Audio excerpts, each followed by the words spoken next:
people already joined on. I'm going to begin, as always, with our land acknowledgement to remind us that Ottawa is built on unceded Algonquin and Anishinaabe territory. The peoples of the Algonquin and Anishinaabe Nation have lived on this territory for millennia, and we honor them and this land. Their culture and presence have nurtured and continue to nurture this land. CHEO also honors all First Nations, Inuit, and Métis people and their valuable past, present, and future contributions to this land. So this morning, we have a really great duo of presenters, and it's the first time I think we've had a tag team of somebody stepping away from a position, somebody coming into a position, presenting together. So I think that's pretty interesting symmetry. I'm going to start with Dr. Kathy Keeley, who is, I'm sure, known to everyone here. Kathy is a community pediatrician with a practice in Ottawa since 1984. She completed her undergrad at Queen's in 1976 and medical school in 1980, also at Queen's. She completed her residency at CHEO and then went on to do a finishing year at Sick Kids, and from there has established her practice.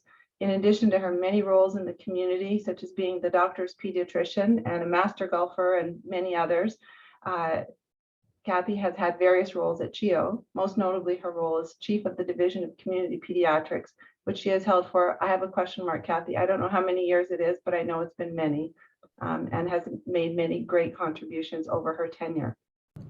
Kathy also and continues to participate as a clinician in the CF clinic.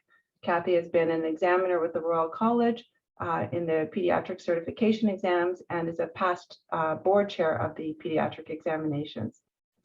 And Kathy is handing over the role of Chief of the Division of Community Pediatrics to Dr. Kelley Zwicker, who is a community pediatrician and has been in practice in pediatrics for the past 6 years in Ottawa, and is our new division chief of community pediatrics.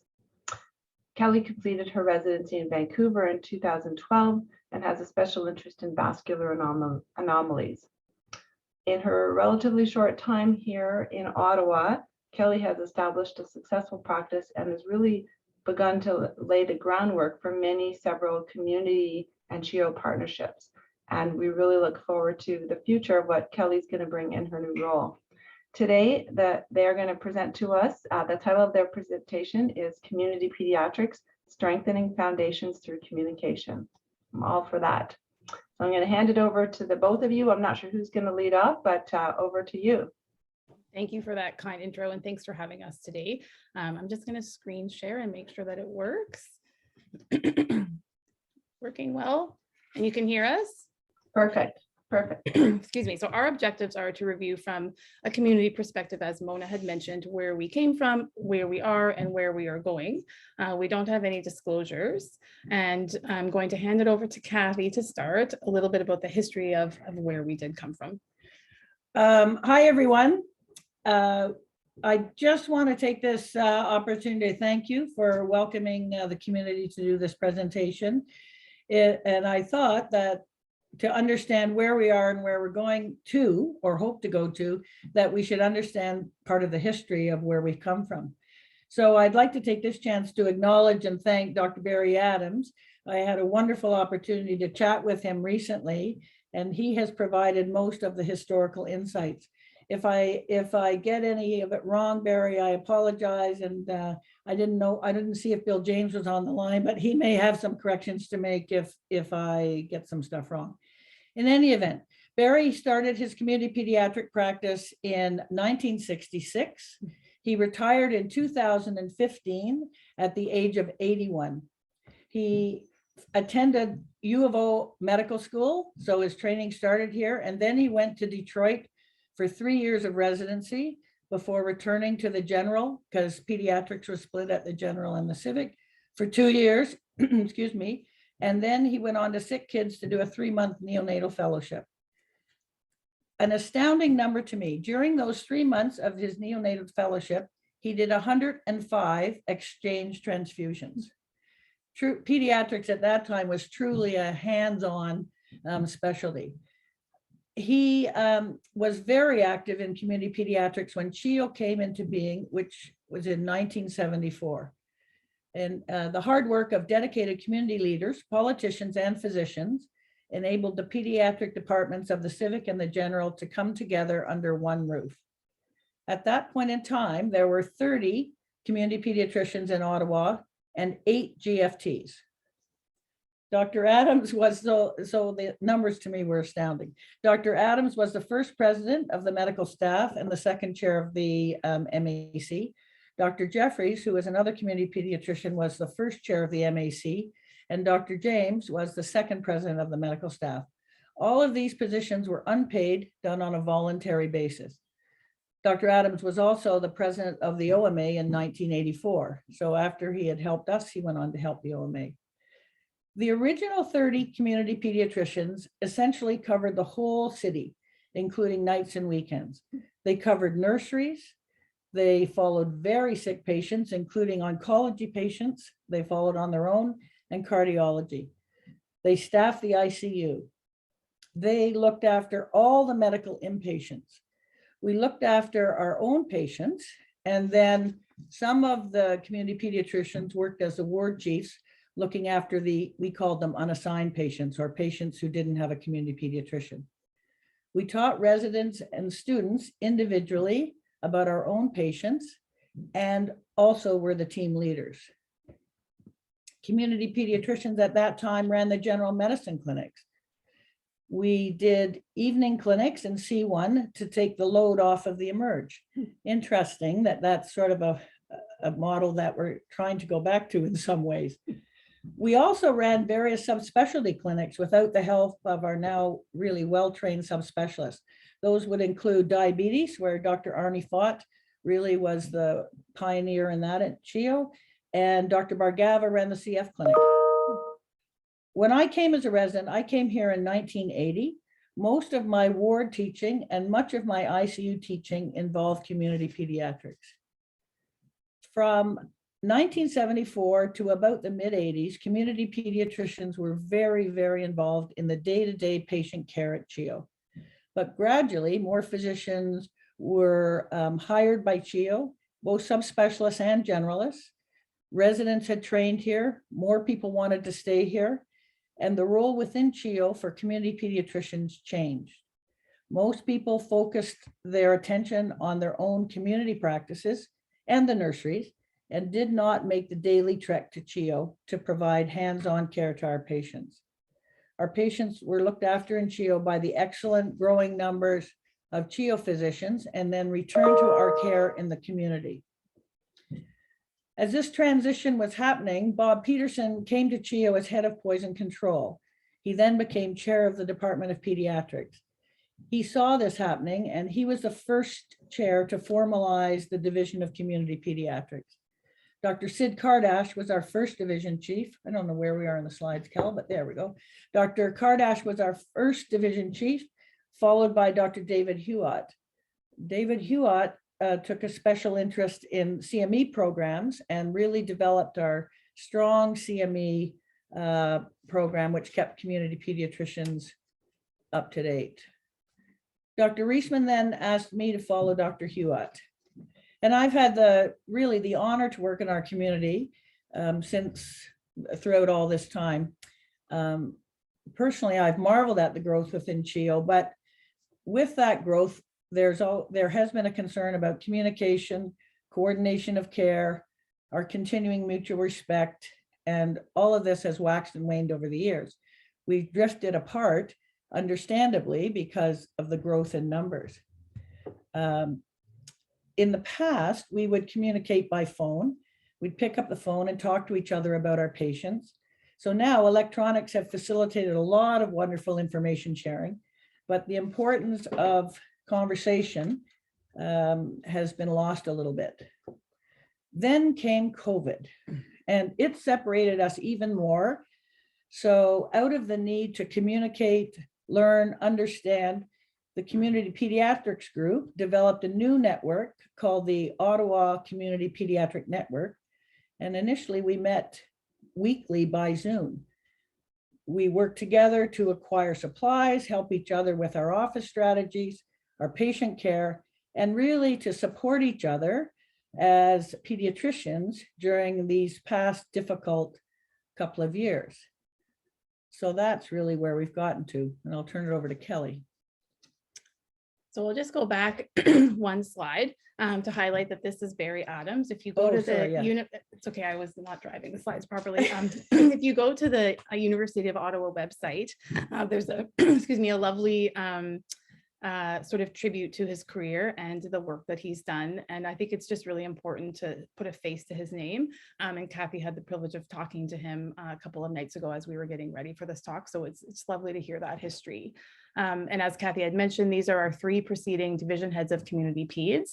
And now I'll go into sort of where we are now and where we hope to go. And so we'll start with really the OCPN, which is a little bit separate to the division. And I'll try to sort of describe how they fit together and how they're distinct so that everybody can understand. So really, this came about through anxiety, because as you may have heard before, anxiety can fuel action. There's a mentor of mine called Dr. Courtney Howard. She's a big lead in physician involvement in climate change and advocacy. So this is kind of her mantra, that anxiety can fuel action. So in the beginning, we were all pretty anxious, I would say. We didn't really know what we were supposed to be doing at that time. As you can maybe recall, like I really like rules and documents and guidelines, and there were none. So we were waiting for them to come from Ottawa Public Health, or they were waiting to come from the Ministry of Health, sort of what we're sort of supposed to do and how we're supposed to provide care. And we also weren't really sure that we could provide safe care because we didn't have any PPE. People were literally going back into their cupboards to pull out what they had left from SARS or things that had been expired, and it was scant. And we were all trying to buy things online. And I remember one of our adjunct members, Dr. Wachowski, came and picked up PPE from my house that I was able to find online. So we all kind of shared.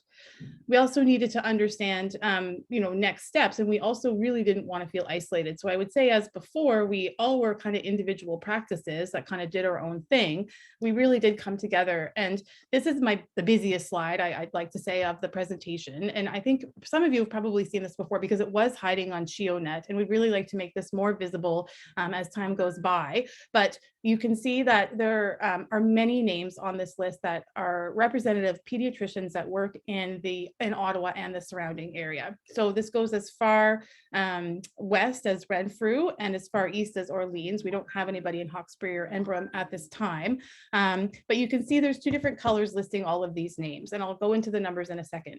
The orange color represents those that are current members of the Division of Community Peds, and the blue annotates people that are members of our Ottawa Community Peds network.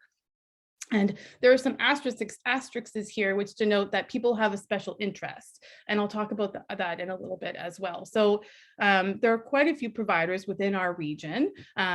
We all have some kind of like connection amongst ourselves, whether it's through the OCPN network or formally within the division as an appointment within the University of Ottawa. And really, COVID's silver lining for community peds was the development of this network. And this is just a brief overview. Some of you will see your names here on this list because you've come to contribute to our learning and to our education and to kind of support us. So we've had a lot of connections with subspecialists, particularly in the beginning, like infectious disease, as well as the COVID leads for the community, Dr. Farian and others, Dr. Sampson. And we've really been able to sort of evolve collectively from a way to just sort of cope, I would say, to providing CME and becoming a little more academic. And we'd like to tell you a bit about that now. So just so you can visually sort of see where we're at, there are currently 82 self-designated members of the Ottawa Community Peds Network. And this represents a lot of different subspecialties and generalists, those that do primary care, those that do consulting care, and I'm going to show you that in detail in a second. 25 of them are formally listed as members of the Division of Community Pediatrics, and 3 of them are in the community, and they have designations in other subspecialties like Dr. Wachowski, who's hematology, or like some others who are endocrinology, but they provide care in the community and they're kind of part of our network. So this is just sort of a visual with where we lie. Our clinical care is really vast. Our bread and butter, I would say, is general pediatric care for a variety of problems. And we have affiliations with different hospitals within the community. So as Kathy mentioned, that that provision of care at different nurseries hasn't gone away. So there's a nursery at the Queensway Carleton, at the Montfort, and of course at the Ottawa Hospital, and many members provide newborn service there. And then there's a whole slew of subspecialty niches, and some of these people who provide these niches have sort of expressed an interest to become formally part of the division of community peds. And some of them are already in the division. So allergy, endocrinology, GI, hemonc, you can see them listed here. So we've also been able to participate with our skill set in different partnerships. There's the ability to provide e-consults, and this is something that Kathy knows quite well, because her sister was the lead in developing this program. And the idea is to try to provide an opinion without needing to access a subspecialist right away to try to help with the wait times and access to care. The Autism Hub is something that is quite exciting. Krista Janes has been a very lovely advocate and collaborator, and we have currently 10 pediatricians in the community who participate in providing autism diagnoses. I would say in general for younger kids, 4 and under, those that have a hard time accessing the diagnosis privately. And so the way that works is that children come to the office for a medical assessment, and then CHEO kindly provides a psychometrist or a speech and language pathologist who's trained in a play assessment. And then we look at the child in the office and observe and sort of go through the whole assessment so we can provide faster access to supports for that person. There's also a collaboration in the community with the Cmv Screening Program, and there are other COVID-related activities. So members of the division work in the Kids Come First clinic at CHEO that has been recently moved to CHEO, and under the guidance of Melissa Langevin has really provided a huge amount of pop-off volume of care. And there's pediatricians that work at the East Ottawa Kids Care Clinic as well. And then individual practices have different affiliations with CHEO and the university. So in 2020, we asked people to describe their practice just to get a feel of what kind of care people were providing. So this survey was sent to 60 of the pediatricians that were present. The group has grown over the past 2 years, and 32 people replied, which was a good response rate. And you'll see in the orange that the majority of people at that time were providing, so 63% were providing primary and secondary or consulting care. And that didn't mean necessarily they were taking patients for primary care, but they've evolved to provide both primary for either complex patients or general well child care with a consulting nature. The red 34% represents consulting care only, and then the smaller blue wedge represents those that provide only primary care. So this, I think 2 years ago, this was 2 years ago. In 2022, just 2 weeks ago, we repeated the survey. This time we sent it out to 72 members of the OCPN, and 39 people replied. And we didn't ask the same question because we didn't think we'd be giving a talk at Grand Rounds to compare them. So the survey quality is a little bit different, but we asked instead to tell us, are you taking patients? Because what we're seeing in the community is saturation and challenges with wait time. So all across the city, we're struggling to tell people where to go for care for their newborn baby, as well as for older children and care for older children and youth. So on the left-hand side, you'll see that 93% of the respondents said that they were not taking newborns for care right now. There was a few variable answers, because when I put the survey out, people are allowed to free text and provide some feedback, because I feel like that augments communication with where people are at. And the terms like "it depends" means that if you have a family in your practice that just had a new baby, then the pediatric providers will take that baby necessarily, but they're not going to take new families. And then the orange bar represented only those that come from particular hospitals where they work. So the Queensway, for example, or Montfort. And then on the right-hand side, we asked, are you taking primary care for children and youth in general? And as you can see, 82% of people, I just have to move my bar here so I can see, there we go, said no. So this really shows that 2 years ago, where 60% of people were also seeing primary care, I think over time we've sort of evolved to really provide secondary or consulting care in the community. And I think we all know that primary care is is crumbling in general, not just from a pediatrics perspective, but from a family medicine provider perspective. There's a Facebook post with no exaggeration every week that a family physician has retired and closed their practice. So I think we're really seeing a whole population in Ottawa that are without a primary care provider. And this is, sort of on top of the idea that 10% of the city didn't have a primary care provider to begin with prior to the pandemic. So, oh, my slides won't go here. So the next question that we asked is whether or not the members of the OCPN, including those in the division, were taking patients for consulting care. And as you can see, 60% of people said yes. And then there was a variety of answers specific to their scope of practice, or whether or not they were going to retire soon, or sort of other reasons why they may not be accepting. So we got a good response rate for both. And I think that the survey is a really good way to kind of get a feel for what the pediatric landscape is right now. So that's where we're at with regard to our clinical care. I'll go back one second, I apologize. So in summary, we have a whole variety of special interests.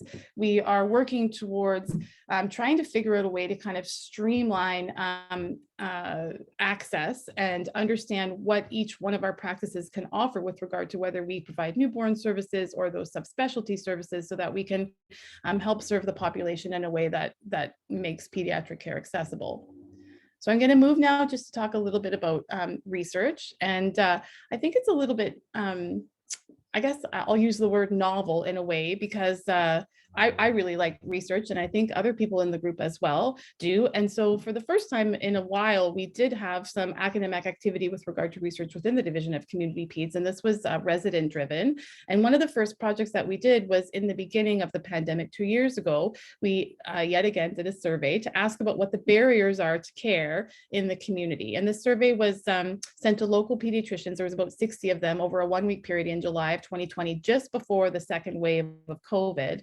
And we identified some major concerns about how and sort of what we were doing to deliver outpatient care and what we were seeing. And the survey was published as an abstract and an oral presentation at the European Academy of Pediatrics in 2021.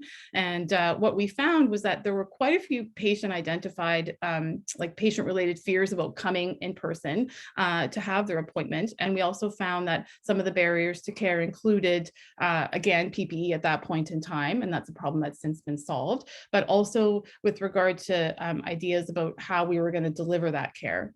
So I'm really impressed by the work that we've done with the research activity. And the other thing that's ongoing is a survey that a resident was awarded with the CPSP. And for those of you that get the emails, the CPSP is a surveillance program put on by the Government of Canada. And Dr. Lim Renders was awarded a resident grant to identify maltreatment in the context of virtual care, because at one point, much like you were, 80% of us were providing only virtual care, and we were worried that we were missing potential cases of maltreatment. And so the results of this study will be coming out soon, and also it's had the opportunity to be a maintenance of certification activity as a CME through the Pediagogy program with the CPS. Other ways that we participate in research is having people come to us to ask if we have any sort of patient populations that they're looking at. So for example, Jane Little has been a huge proponent of the BRAVA study, so Building Resilience and Attachment in Vulnerable Adolescents, which is housed at CHEO by an expert in that care. And then we've had visitors come to talk to us about studies in osteogenesis, micronutrient deficiencies, and autism. And so we have a large slew of patients. I would say the majority of pediatric care in Ottawa is provided, if you look at the numbers, by family medicine specialists. However, the population that we serve, and we have some rough estimates on how big that is, does have a wide variety of presentations and chief complaints. And I do think that by collaborating and communicating, we can help move forward in the fields that people are interested in. So I'm just going to switch to advocacy now, and I'd like to talk a little bit about how the division, members of the division, have participated in that throughout recent years, mainly in the pandemic. COVID-related advocacy really, I think, was centered around vaccine hesitancy, and this was achieved through our partnership with Ottawa Public Health. We were fortunate to have Vera Etches come and chat with us, as well as experts from infectious disease and IPAC throughout the course of the pandemic, and many of our members were able to make a video that Ottawa Public Health has streamed on their social media sites to really help push vaccine uptick.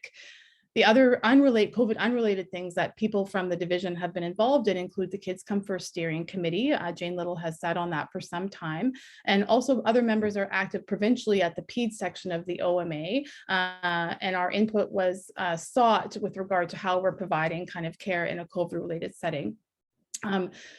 Dr. Fraser Roberts has had a special interest in Indigenous health over the years, and we were able to have an event last year where one of our community members made t-shirts for us, and we had a small fundraising event where we met for Orange Shirt Day. It was actually one of our first social events within the pandemic when it was safe to do so. So that was really nice to see. And then we've also been able to publish some podcasts for Stats Canada, both in French and in English, talking about the effects of COVID on kids in general.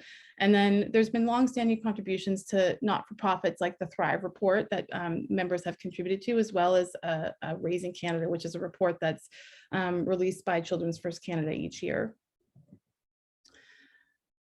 And we've had the privilege, really this is under the tutelage, I would say, of Jane Little, who's been, I think, a really key member of our community who's done a lot of media over the years. And she's kind of passed on her skills, and also with the support of CHEO through Patty Moore, who has really helped us kind of understand how we can use our platform to leverage advocacy. And so I think that's important. And these are just some examples of things that we've tried to address with regard to school closures, and the impact of mental health on kids within the community that we're serving. So I'm going to switch now to where we're headed. An interesting thing on our survey recently was when I asked the members of the Ottawa Community PEDS Network if they were members of the division. I was quite surprised at some of the answers. Again, we had 39 responses to this question, and 50% of them said yes. So 50% of those that responded said yes, but a lot of them said, I'm not sure, I don't know. I applied, but I didn't hear back yet. I think so. How do I know? So I think it's really important to sort of understand what the privilege is to be part of the division of community PEDS. And for me, I think one of those things is to be able to educate people and have learners. And I think it's really important that we raise awareness around that. So that's something that we're going to focus on in the coming months. The other thing that sort of is a testament to we need to do this is that when I asked if you answered no or other, people were really interested in becoming part of the division. Sorry, my phone is ringing.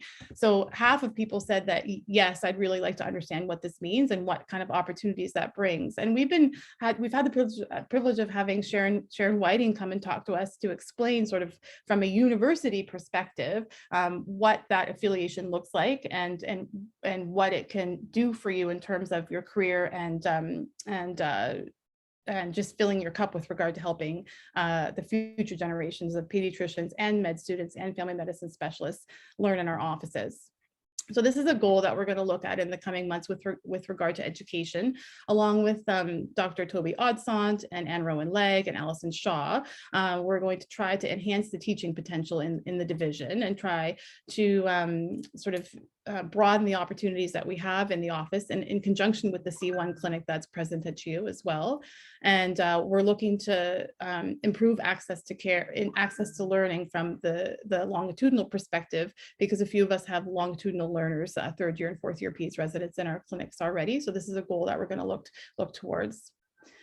And then we're also really looking to collectively figure out where not the gaps in care are, but sort of how we can collaborate from a patient-centered approach. So some of you may have seen this slide before, but this is sort of how I see the medical home for kids within our community. And we have to always remember that the pediatric patient is at the center and CHEO is at the top because they're the echelon of care in our region with regard to providing that tertiary context. And then all around the patient fall allied health providers, things like One Call, One Click, services for development, other community resources that are locally and geographically placed. And then, of course, family medicine specialists for those that are fortunate to have a primary care provider, or community peds, most of whom provide secondary care, but some of whom also provide primary care as well.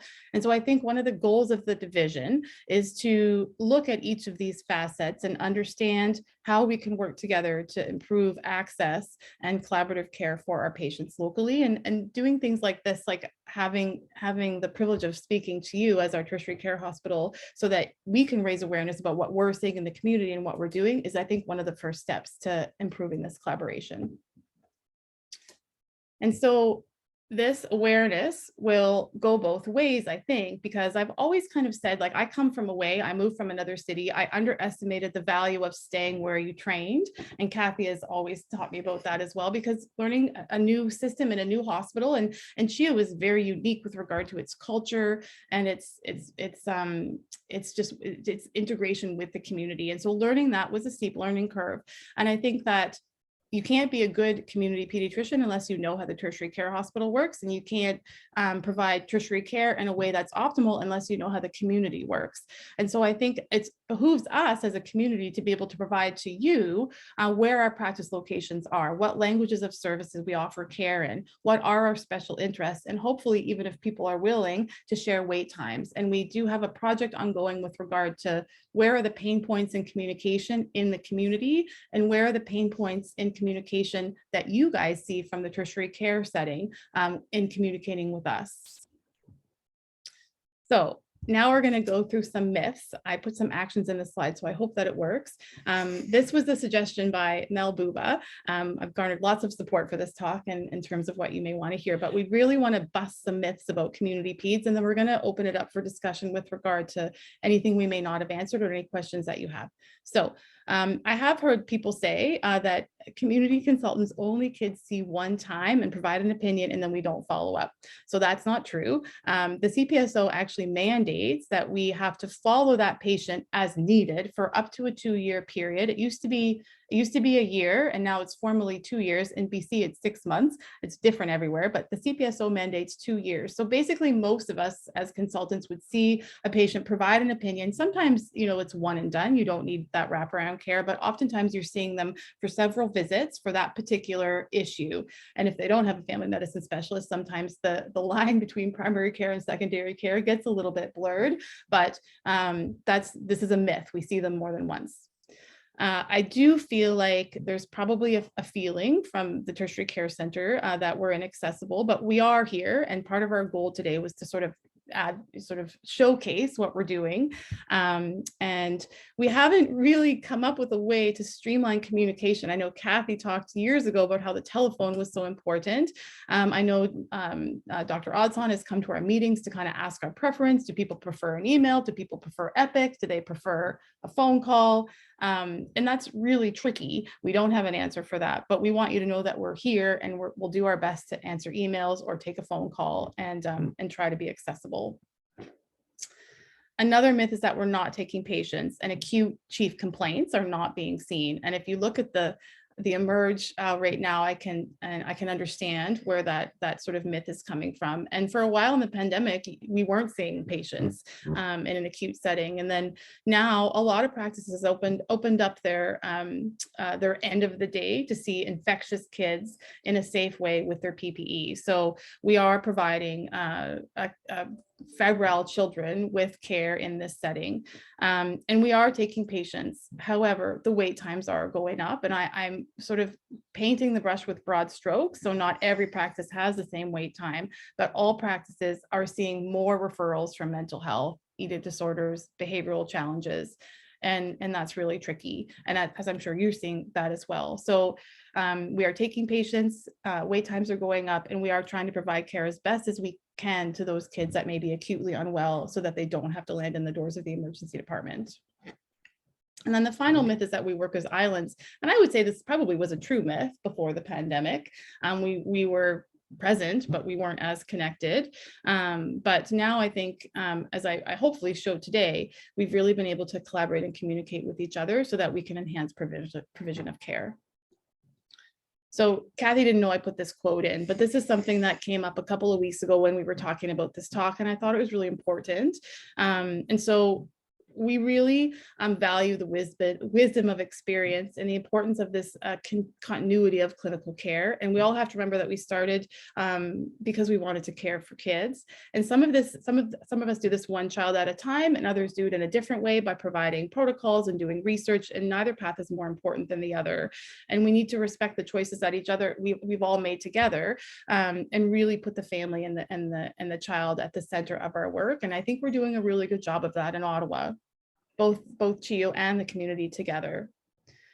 So we're a little bit early, but in summary, the division of pediatric community care has evolved over time. There is an ongoing need to understand like how logistically we work together and where we fit in and how we can collaborate further. And surveys are a really good way to garner this perspective and then relay that information and communicate with you. So we thank you for your time. Wow. Thank you both. That was a great presentation, taking us from where we came from and to where we are and where we want to go. I think you really hit a lot of the key highlights and left us with time for discussion, which I think is really important. There is one question in the chat, but I see a few people have their hands up. So let's go with the hands up first, and then I'll bring up the questions in the chat. Go ahead, Erica Brisiak. Hi, thank you so much for that amazing talk. I'm a neonatologist at CHEO in the general. For those on the talk who don't know me, I think most people do. A comment and a question. I love the throwback to Barry Adams, and I love your plan of trying to get more of the resident education back into the offices in the community. I did my residency here, and back in the year '99, I was in Barry Adams' office and learned a lot about the normal newborn that I still practice today that nobody else taught me except for that office. And so they were inspiring, they were knowledgeable, and I think it's a gold mine of teaching that we really need to tap into also for our medical students. And I just float that out there. It's a different topic, and I know you need to get the residents out there first, but I think, you know, in the wake of trying to inspire more people to do community medicine, this is a way to inspire them is early, get them out seeing the great work you do, and hopefully get them interested in community practice. I was very surprised, not surprised actually, troubled to see 90% of people aren't accepting newborns.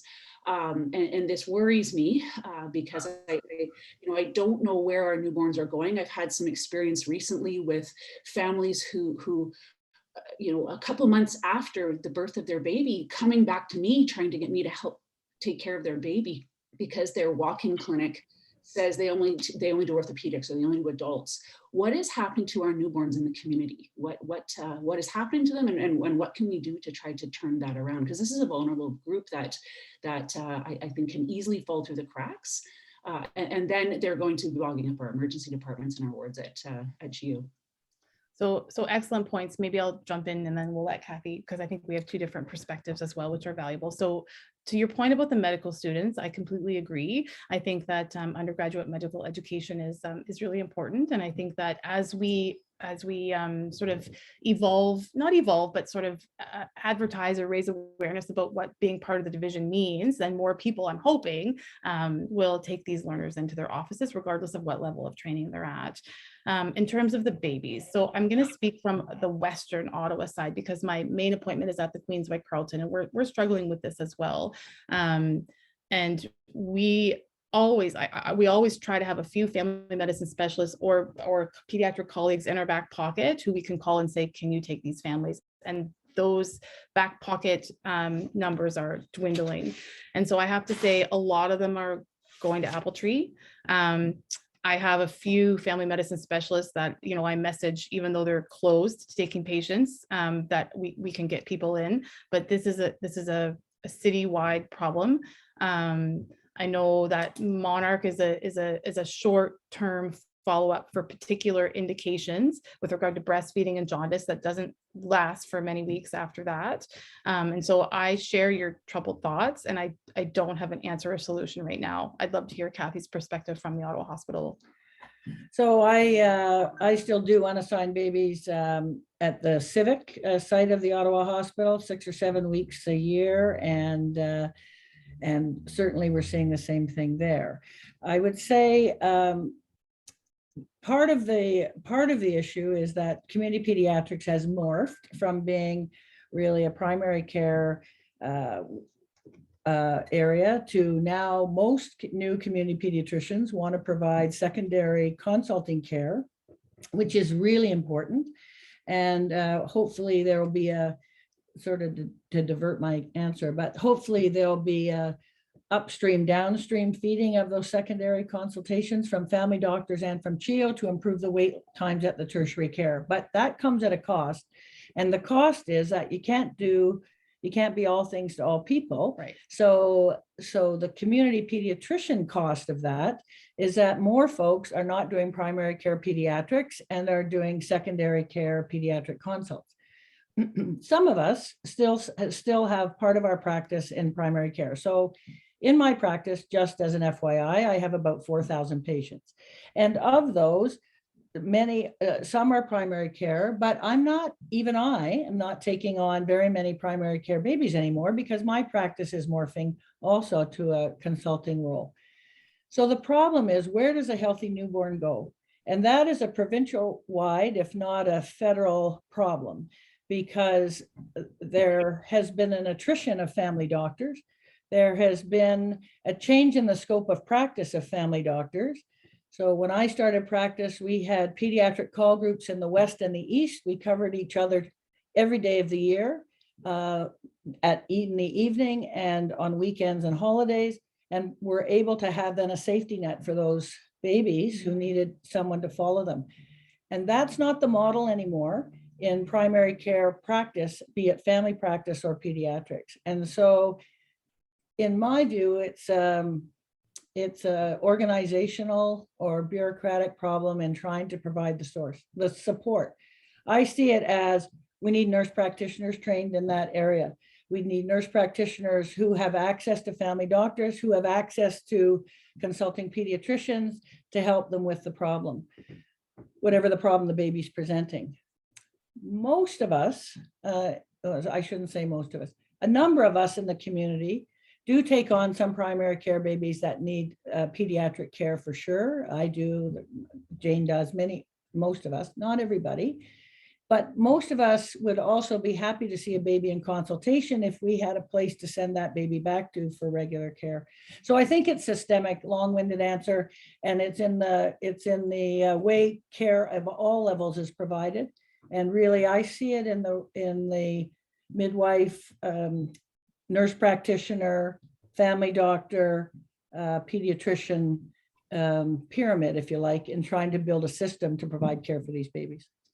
So I see some comments just in the chat with regard to from Dr. Redpath talking about collaboration between Monarch and the midwives. And I do think this is something that we can definitely look at offline, and that, obviously we're not going to solve the problem of where the volume is going to go, but I do know people can probably speak better than I am, but the birth rates are not changing in Ottawa. No. They're not going down. And so a short-term solution might be helpful. So far, there hasn't been a community pediatrician assigned, I don't think, to Monarch clinics to act as a secondary care provider. We suggested that early on, but Monarch itself has grown into caring for many more babies, and their role has morphed unbelievably over the last number of years.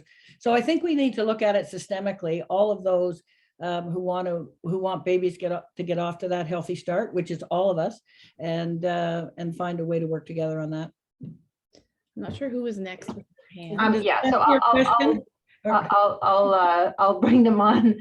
You guys are giving really helpful and very experienced and real responses to these questions. So, I think this is really the kind of discussion that we need to be having, right? So thank you for raising that, Erica, and for addressing that.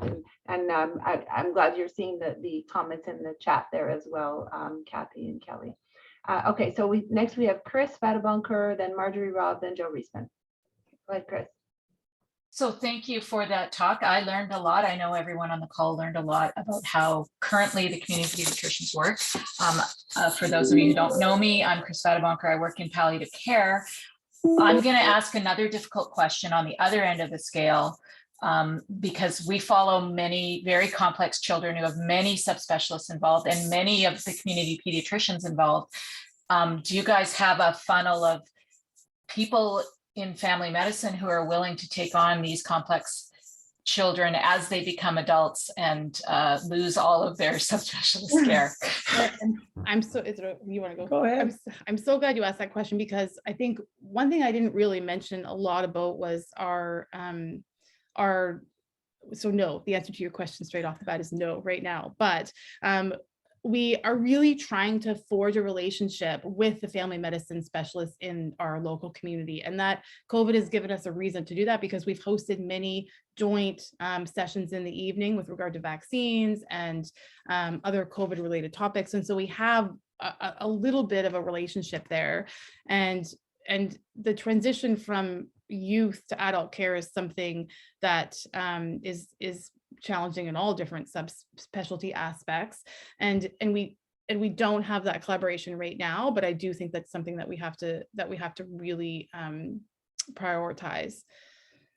I would agree with that. Currently, I pick up the phone and beg. That's basically, I would have a handful of family doctors that I ask if they'll take them on, but as the demographics of family medicine physicians and how they provide care are changing, so that there isn't access as frequently as some of the chronic care patients need. Family physicians are not feeling comfortable, has been my experience in taking on this complex group. So I think it, again, will be systemic and at all levels. The wonderful care that the complex patients receive at CHEO, that same coordination needs to happen in the adult world. I'm not sure who's going to step up to do that. I personally have experienced it in CF, where now cystic fibrosis is an adult disease. And so they've been able to come up with a transition, which is quite successful, in fact, leading the way in many medical specialties. And there's a whole team approach in the adult world. But I haven't seen that with other of my complex patients. And really, it's been a one-off, which is not sustainable and needs to be improved. Okay, thank you. We're going to move on to Marjorie. Hi, everybody. For anyone that doesn't know me, I'm acting as the Chief of Psychiatry at CHEO right now. First off, I want to thank an awful lot of you for the amazing amount of mental health work, and some of it really, really complex and not easy. The last couple of times I've spoken to Kathy, she sort of said, well, time to go to my psychiatry practice. And that applies to more than her on this call. So thank you very much. We all know that we have such challenges in accessing mental health at CHEO and accessing care through Kids Come First or through One Call, One Click, because the demand has just kind of skyrocketed. Since COVID, and even before COVID, access was a really major problem. And I would be interested in thinking about going forward, how we can build better collaboration, because I'm sure sometimes you refer people, and well, I know sometimes you refer kiddos, and even, you know, the pathway that they get seen in may be non-ideal, or you are left feeling that we're trying to beat you off with a stick, which I really don't want to be the case. So no specific questions unless you want to say a little bit of something about how we could improve the collaboration between our mental health department at CHEO and community peds. Thank you. Thanks, Marjorie. I think acknowledging that we're doing our very best, looking after these complex patients is important. over the years in my time in community pediatrics, we've had various ways that the psychiatry folks at CHEO have helped us. They've given us workshops, they've done series of evening case studies, all kinds of things, which have been very helpful and encouraging.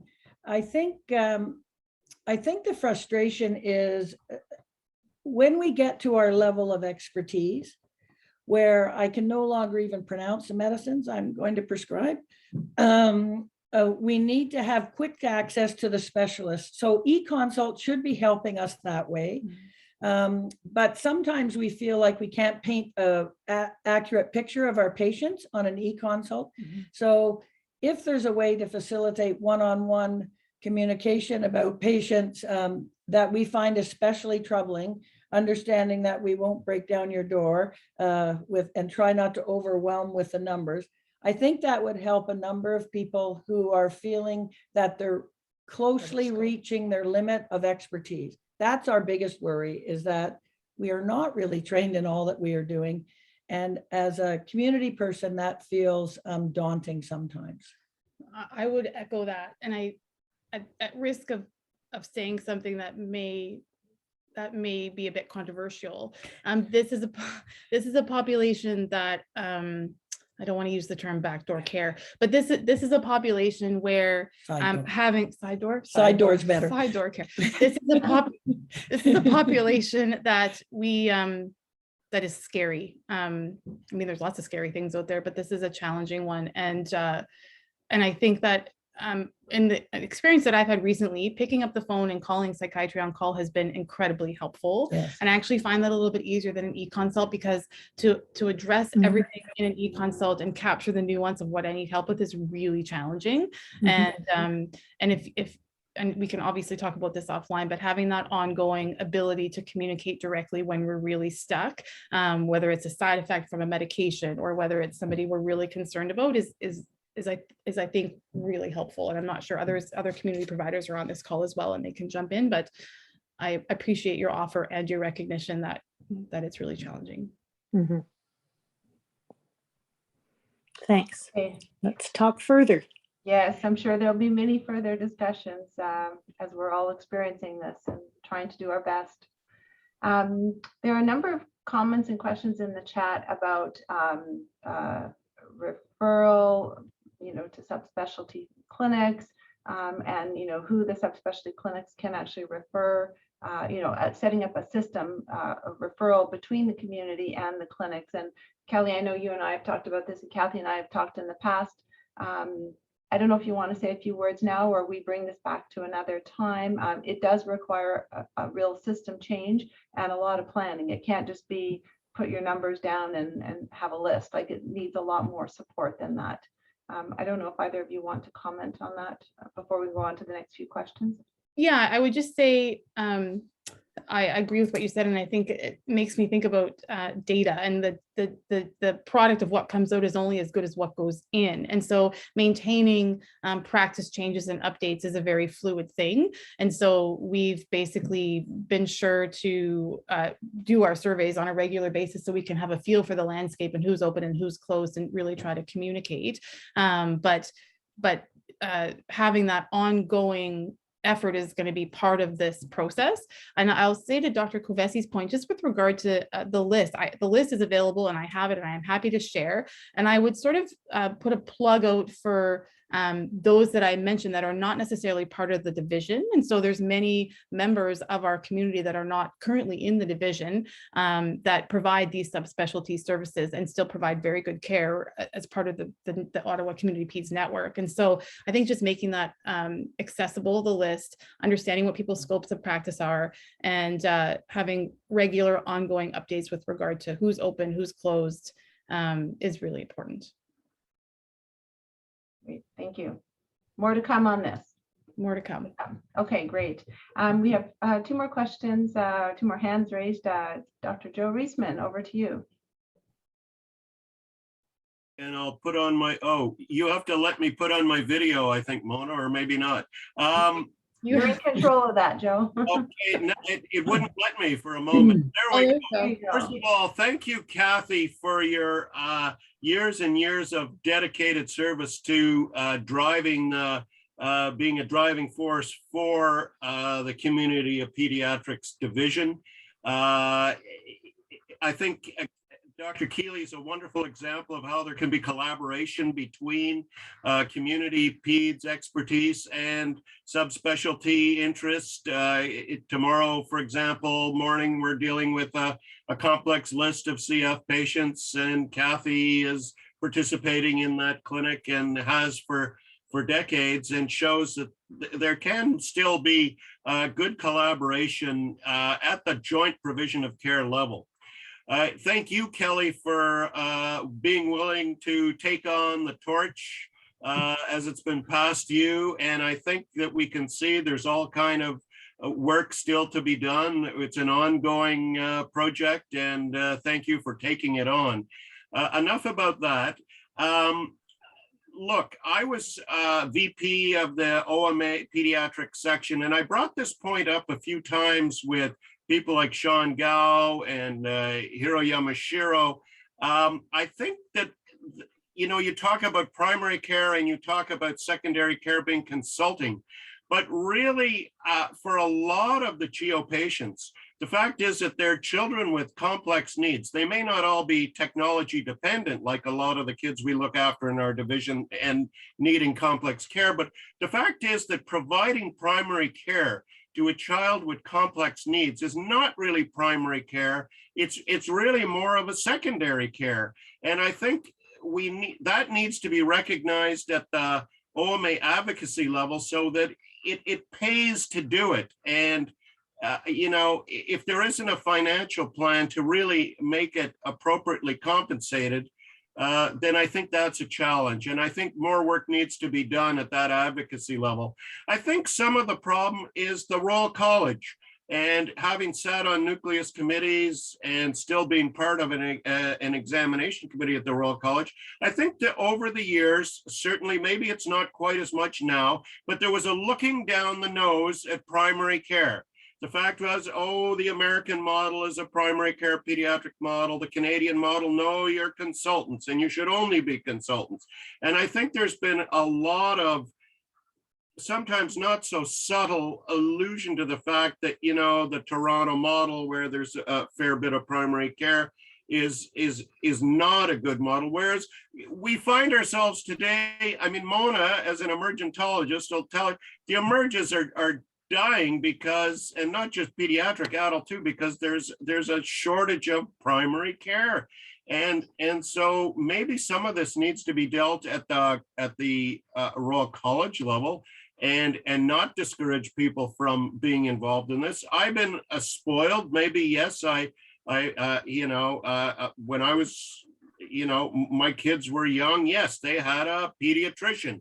And that pediatrician looked after their primary care and also was a pediatrician who would do consults at times. And I think it's, yes, we need nurse practitioners. Yes, new innovative models of care. Yes, we can exploit things like video visits and e-consults. But at the end of the day, some of this is really organizational, I think. And I would encourage everybody to be a member of the pediatric section of the OMA, and where advocacy for changing the way this is looked at can really, push the ministry. There's only so many places where they're levers, and that's one of them. And I think the other is influence at the level of the Royal College, and I'll leave it at that.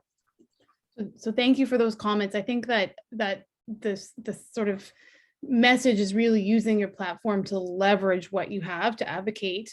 And these conversations are being had at a national level as well. So I had the privilege of chatting with Catherine Smart, the president of the CMA, last week at CPS. And, she had mentioned in her plenary about changing the access to pediatrics in general. And, the primary and secondary, that model is there not because one's higher than the other from a hierarchy standpoint. It's a descriptive word that kind of helps us communicate together. It's like ADHD or autism. It describes sort of what we do, but that has evolved. And I think that Catherine Smart talks about changing access so that you don't need a referral to access pediatrics across the country. And there's lots to do here. Even the geographic differences between Toronto and Ottawa are very striking. I just want to give time for Natalie. I didn't give you a chance to talk to Joe's comment, but I know we're almost done and Natalie has her hand up. Go ahead, Natalie. Thank you. I actually want to say a big thank you to the community pediatric because as you all know, we do look after these medically complex children. And at the beginning, there was a perception that these children did not have a community physician. And I have to say that over the years, it has been quite rare that these patients don't have a community pediatric physician. And those families are connected to you guys and really count on your care delivery. I do want to highlight that there's a change in the population we look after. As you know, you're seeing more medical complexity, and I do think there's different level of complexity as well. So my question to you is as a community moving forward with collaboration with us, the tertiary care and the community, how do we move this forward to continue to collaborate on this population? So I really would love to engage into this. Oh, I think we have conversations like this, and we also engage as many members of the community, not just the division, but the community at large, with regard to where their pain points are, basically, where there's interest in providing care for these children, that whether it's primary or secondary, no matter how you name it, but there may be just challenges with getting them in with the wait times. And so I think that the Mont 4 has set a really good example, just speaking as a group practice, with how they provide access. And I think that there's differences between how you provide care in a group versus individually. And so that's maybe where the conversation starts, but I also want to give Kathy a chance to speak to that. So I think the biggest barrier, quite frankly, is the after hours on-call coverage of these patients without a network of pediatricians who cover each other 24/7, essentially.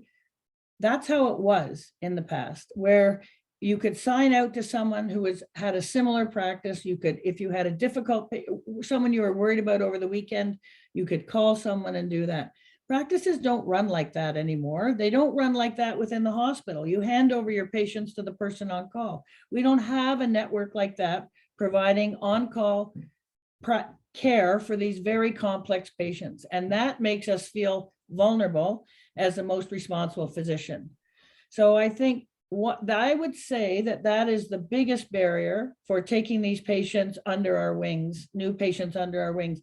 So I think the system of providing that coverage and care after hours is the most, to me, the biggest barrier. There are financial barriers, there's logistical barriers in office space, there's many other barriers, but to send someone like that to emerge when you're not available is not acceptable. And so people don't want to do that. And so they don't provide, they find it difficult to take on those patients. So I would look at the biggest, the umbrella of care as the biggest problem. Okay, thank you both. I think we could go on with this discussion for another few hours and really still be just scratching the surface of this. I know you've seen what's happening in the chat. There are so many kudos and thank yous and appreciation for all that you've been doing as individuals and as a group in the community to do, as Kathy said, you know, what is all our shared interest is the care of children and families, right? That's what we are all together on that. And this is really the beginning of a dialogue on how we can actually do better on that. There will be more to come. You know, there's interest from the community. There's definitely interest from the Department of Pediatrics and from CHEO in doing this better to care for these kids and their families. So thank you all for this discussion. Thank you for the presentation, for the questions and fielding the questions, and really look forward to everything where we're going in future. Thank you for the opportunity. It's lovely to see you all. Yes, thanks for the opportunity. Let's work together. Thank you all. Have a great day. Bye.